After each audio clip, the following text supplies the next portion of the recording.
Possible ba mag-double ang price ng BTC last all-time high? Anything is possible. Pag dinoble mo 120, tingin ko possible, no? Around that range. 1.5 to 2x. Ako personally, tinitignan ko. Last time kasi, as a speculator, di ba? Inaaral mo yung history. Sabi nga natin, history may not always repeat itself but it always rhymes. Alright? So, pag tinignan nyo yung mga pumper up ng Bitcoin, okay, every after halvening, okay, nagpa-pump siya. Last pump niya po was 3x. More than 3x. So, sabi mo na, sara na natin sa 3x, no? From 20k all-time high, nag-60k tayo. So, nag-times 3.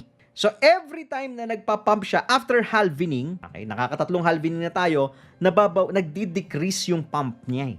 Dati, I forgot na the exact number, but I think dati it's 5x or 10x eh.